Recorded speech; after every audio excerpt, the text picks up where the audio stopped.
sería un caos. Entonces el Ecuador está alejado del mundo. Tenemos que mejorar y ampliar y dejar de lado el dogma laboral proteccionista del socialismo romántico de 1939 para establecer nuevas modalidades sin que perjudique a los trabajadores que tienen ya derechos adquiridos. Eso en el ámbito de la economía.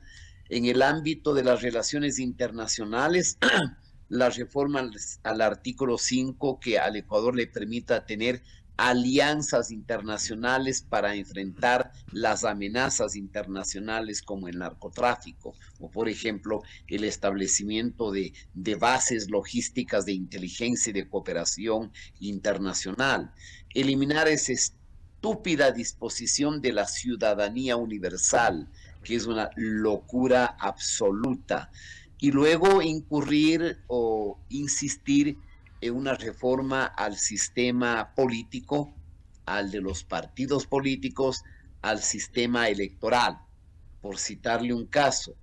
Llega la hora, creo yo, que para determinadas alcaldías de ciudades grandes será necesaria una segunda vuelta electoral y también para las prefecturas. No tiene sentido que hay alcaldes con el 18 o el 19% y que luego entren en crisis de legitimidad o de revocatorias del mandato. O eliminar, por ejemplo, que exista, hacer que solo existan partidos políticos y movimientos nacionales que serían los únicos que tienen facultad de lanzar candidaturas al Parlamento, poner un umbral de acceso como existe en Alemania o en España, establecer un sistema bicameral, que el sistema bicameral que debe ser compuesto por personas adultas de mayor formación, tenga atribuciones de designación de las autoridades del Estado con la eliminación del Consejo de Participación. Es decir, usted tiene cualquier cantidad de temas y creo que le hace bien al Ecuador que se planteen los temas, que se fundamenten y que se debatan con altura para que la problemática y el desafío o el imperativo de la reforma constitucional sea asumido, encarnado y que genere entusiasmo en lo posible de la ciudadanía. Y sin duda todo esto también se suma frente a lo que ha significado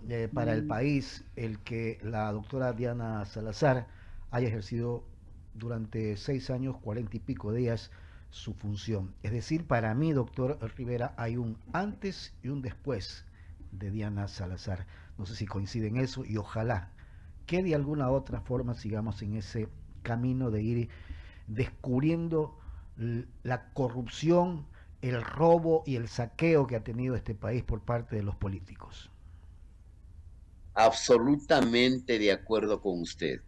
Si uno hace memoria del pasado, usted va a recordar que por la Fiscalía General del Estado pasó un Edmundo Durán Díaz o un Fidel Jaramillo, por dar simplemente dos nombres, o por la Procuraduría un Nicolás Parducci. Es decir, gente de enorme dimensión ética y moral en los que usted confiaba y que era impredecible que esas personalidades pudiesen incurrir en actos de corrupción. Creo que Diana Salazar deja una huella imborrable. Sin Diana Salazar no habría metástasis, ni purga, ni plaga, ni encuentro, ni reconstrucción de Manabí, ni casos ligados, sin oírlo, nene, sobornos, pantalla, Amistad, AAA, Las Torres, Single, Odebrecht, Spol, Daniel Salcedo, Defensor del Pueblo, Asociación Ilícita, Liga Azul, etcétera, etcétera, etcétera. Y claro, se va una mujer admirada por muchos, catalogada por la revista Times entre las 100 mujeres más influyentes del planeta, elogiada por organismos de Europa y de Norteamérica, por la Iglesia Católica, pero vilipendiada y ofendida por la mafia, su brazo político y el puño de la mafia que tiene una representación en el Parlamento. Y yo quisiera rendirle un homenaje a Diana Salazar, expresarle el agradecimiento. Y aquí quisiera yo evocar una frase del famoso luchador Martin Luther King, que dijo algún día: un día el miedo llamó a la puerta, el coraje fue a abrir y no encontró a nadie. El miedo se fue con fugitivos, con huidos, otros procesados y sentenciados. Pero queda el coraje, la valentía, el temperamento, la dignidad de una mujer que fue ofendida, que fue atacada, pero que ha rescatado la Fiscalía General del Estado como una entidad en la que los ecuatorianos deberíamos poner toda la atención para que quien la suceda tenga la misma estatura moral, el coraje, la valentía y la honestidad que ella ha exhibido. Sin duda, doctor Gavirio, le voy a dar el paso a Eduardo Mendoza, doctor Rivera, para que continúe con el diálogo. Gracias de mi parte. Querido Ramiro, primero decirle algo. Usted sabe, este programa nuestro, que es de opinión política, es un programa urbano.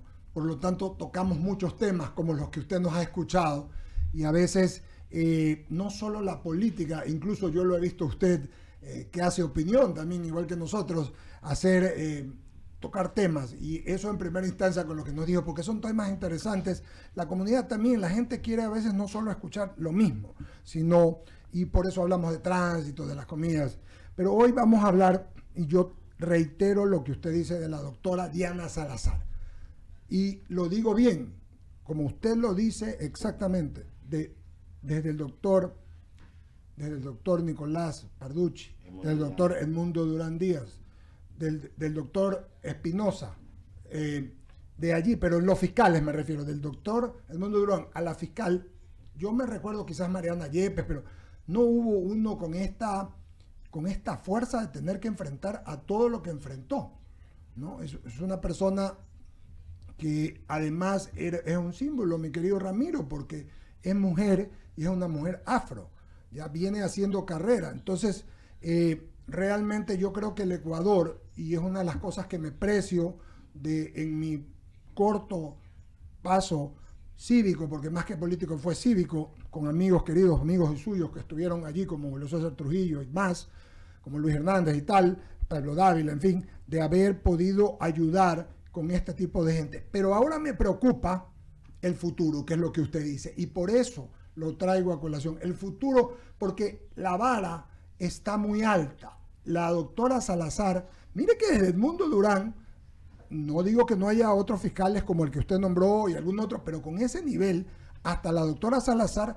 no se hablaba de algo así con tanta esfuerzo. Entonces mire que han pasado, que son casi 40 años, 38 años, una cosa así. Entonces tenemos que buscar un fiscal que cumpla todas las funciones que debe tener una persona que tenga que ir a la fiscalía. Primero, probidad absoluta. La probidad no se comprueba, se sabe, Ramiro. Como al buen profesor, que uno era muchacho que hacía algo de relajo. Entraba un buen profesor y todo el mundo, porque lo respetaba, porque sabía su materia.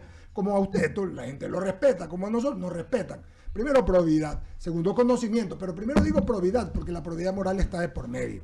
¿Ya? Segundo, conocimiento.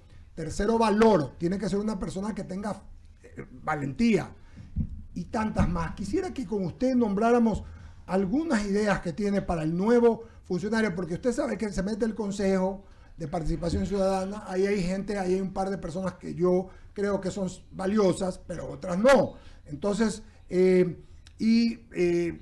las ternas, en fin, el concurso público, ¿qué debemos esperar? ¿Qué debemos querer, Ramiro, para que el próximo o próxima fiscal tenga por lo menos bastante parecido en el actuar de una verdadera jurista y mujer valiente y decente como Diana Salazar? Su reflexión me parece que es absolutamente acertada. Quizá no hay ninguna otra dignidad, ni siquiera la Contraloría General del Estado o la Procuraduría o la Defensoría del Pueblo o el Consejo de la Judicatura que tenga hoy la relevancia que tiene la Fiscalía General del Estado. sobre todo porque el problema mayor del Ecuador en este momento es el de la inseguridad jurídica sobre el apremio del mundo y de la economía criminal y de las mafias que han penetrado por toda la porosidad del Estado. Uno nunca sabe en dónde está la mafia, cuánto ha penetrado en la policía, en las Fuerzas Armadas, en las propias fiscalías, en jueces, en abogados, en el sistema financiero, en los municipios, en los consejos provinciales, etc.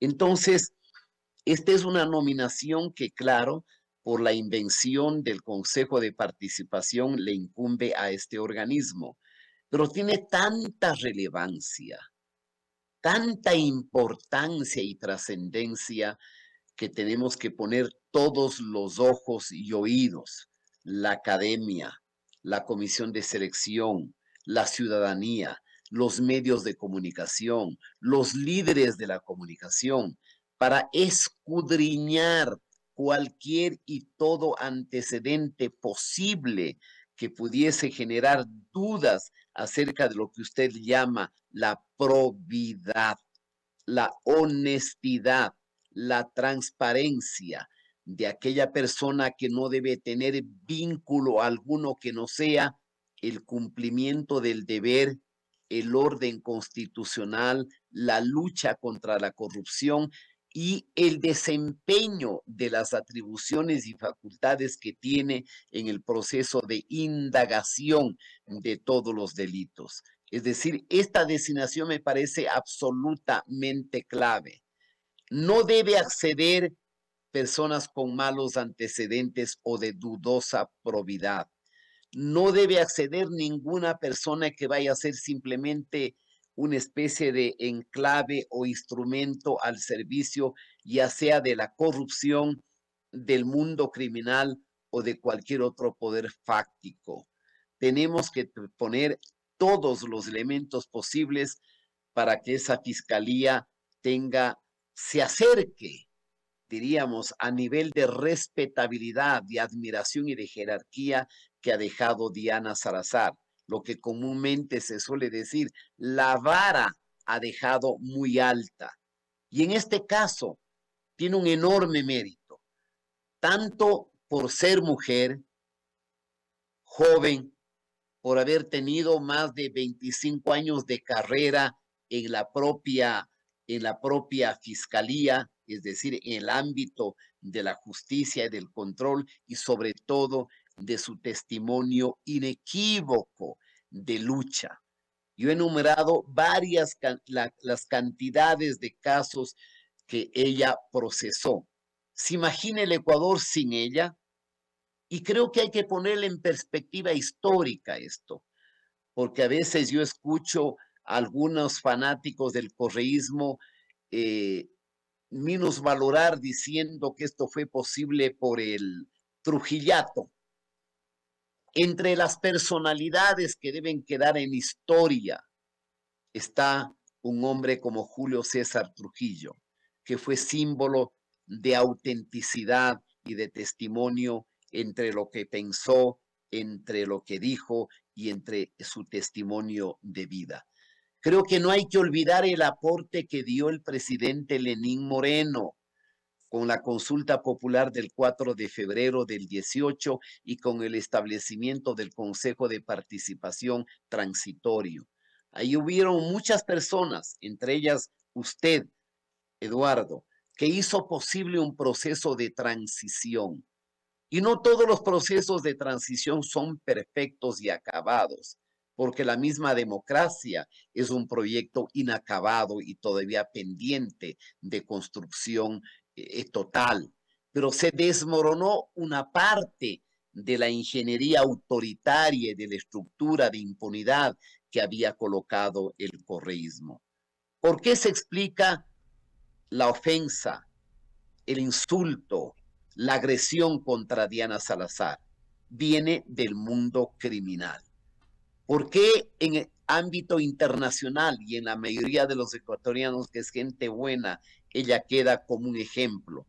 Precisamente por haber cumplido su deber, que es la esencia de la institucionalidad democrática, el cumplimiento de las reglas, de tal manera que la nueva designación de quien le suceda en la Fiscalía es uno de los puntos más relevantes del Ecuador.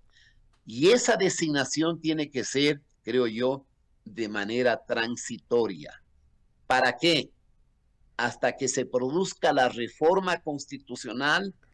Si en esa reforma se establece un sistema bicameral y la capacidad de designación va al Senado con una mayoría reforzada de 2/3 o 4/5, con procesos de selección previa, con observación de ciudadanía, con auditoría social para tener personas decentes, honestas, honorables, transparentes, de probidad, como usted ha dicho con mucho acento, de tal manera que este tema es esencialmente clave para el Ecuador en este momento. Con todo el respeto, y reitero lo mismo con usted, no puedes querer ser, ni siquiera, es que no se nos puede ocurrir que un abogado, como vi en el Congreso pasado, que un abogado que había sido, había defendido gente no proba, por decirlo así, mire que no hablo de políticos, peores, de asuntos de drogas, pueda querer siquiera concursar. El derecho lo puede tener, pero debe haber ¿cómo le puedo decir? Un filtro, por no decirle un sedazo, porque por Dios santo, eso hace decaer los chicos jóvenes que están estudiando derecho, que quieren la comunidad, ve a esa gente queriendo y dice, bueno, entonces vamos todos a hacer lo mismo, pues aquí la impunidad y se arregla todo. Entonces yo coincido con eso y la probidad absoluta.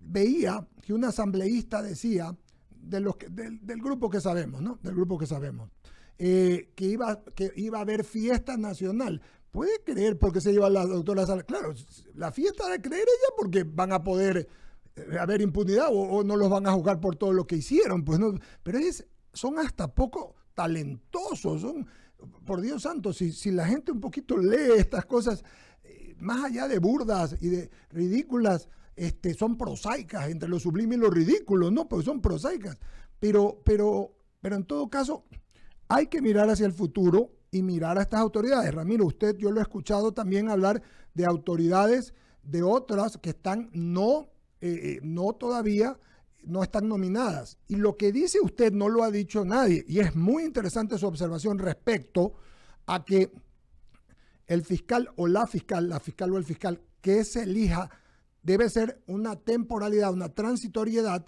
hasta que se hagan todas las reformas que, como usted y yo coincidimos, por ejemplo, en la del Senado. Yo también coincido que, por ejemplo, la Fiscalía no debería depender del Consejo de la Judicatura, que debería ser autónomo, y creo también que la Policía Judicial debería pertenecer a esa dependencia, a la Fiscal General, la Policía Judicial, digo, ¿no? Pero bueno, son muchas más que se nos vienen, pero debe haber una transitoriedad hasta que las reformas se den, y el Senado, que el Senado sí, con filtros, porque no puede ir cualquiera al Senado, que es lo que pasa en la Asamblea, y nos dicen que no es democrático, para que sea el Senado el que elija realmente a quien merece y el Ecuador se merece, ¿no verdad, Ramiro? Exactamente. Mire, yo quiero rescatar dos expresiones suyas, ¿no? Cuando alguien dice que hay que declarar fiesta, bueno, ¿quién lo podría decir? Imagínese. Solo las mafias. Claro.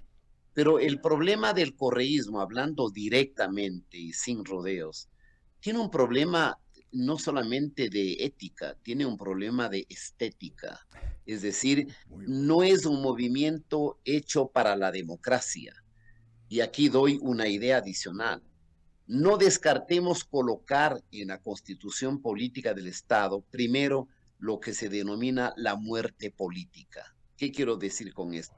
Que todo aquel procesado y sentenciado por actos de corrupción contra el patrimonio público en cualquiera de los delitos tipificados en el ordenamiento penal quede inhabilitado de por vida para ejercer función de representación o función pública alguna. Eso implica la muerte política.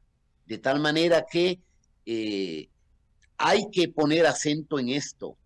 Imaginémonos un Senado que previamente pida a los rectores de 4 o 5 universidades de mayor prestigio del Ecuador o decanos de las facultades de jurisprudencia para que elaboren una lista de juristas, de probidad, de antecedentes académicos, de vida íntegra, para que luego pase a consideración, diríamos, del debate público y de la ciudadanía, a sabiendas de que van a presentarse la gente más preparada y la gente más honesta.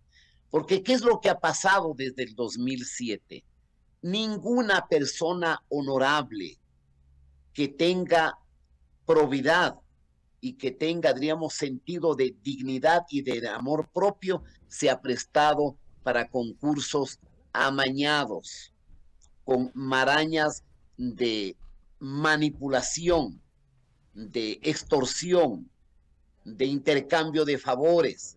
Solamente veamos el caso de los ligados y de la conversación del señor Verduga con la señora candidata presidencial apodada la Rana René, donde festejan la posibilidad de controlar la superintendencia de bancos, donde festejan la posibilidad de la complicidad en el lavado del dinero sucio, del narcotráfico. Eso no era democracia, eso era la fiesta, para establecer una analogía con uno de los premios Nobel de literatura en América Latina, una fiesta del chivo. Esa era la fiesta de la podredumbre, de la corrupción vinculada al mundo criminal y mafioso. Si es posible entonces avanzar, es posible, y aprovechar en la confianza de que el jefe de Estado le imprima toda la energía para un proceso de reforma constitucional que sea capaz de regenerar las instituciones del Estado. Porque el problema de la corrupción no solamente implica una inversión en los valores, donde el pillo es el vivo y el inteligente y el honrado es un chuncho, un tonto o un pendejo. La regeneración institucional significa mejorar la democracia para que ella pueda operar en condiciones de mayor eficacia. No hay democracia perfecta. La corrupción es un cáncer que inunda a la humanidad entera desde su propio inicio. En este momento hay parlamentarios del Parlamento Europeo que están sindicados en actos de corrupción. Pero ahí, por un mínimo caso, se les levanta la inmunidad parlamentaria, pierden sus derechos y son procesados. En cambio aquí, usted tiene un código de la democracia en el que pueden ser candidatos postulantes delincuentes procesados y que tienen inmunidad desde el proceso de elección y se acceden al Congreso, inmunidad total e impunidad durante el tiempo en que permanezcan en la Asamblea. Esa es una podredumbre. Eso tiene que cambiar. Es posible que cambie. Porque si tenemos de relevo generacional, lo mínimo que podemos pedir es que concomitantemente a ese relevo haya un saneamiento, una desinfección de la podredumbre del Estado para tener una democracia más sana y transparente. Mi querido Ramiro, agradecerle su gentileza, su amabilidad y pues con el favor de Dios nos seguiremos conversando y viendo. Le mandamos un abrazo muy grande y que tenga un buen feriado. Muchas gracias, Ramiro. Muchísimas gracias. Igual para Buenos ustedes. Días. Buen Muchas día. Gracias. Son las 9:17 de la mañana. Y pues creo que nos toca hacer una mención publicitaria más, mi querido amigo. Déjeme decirle que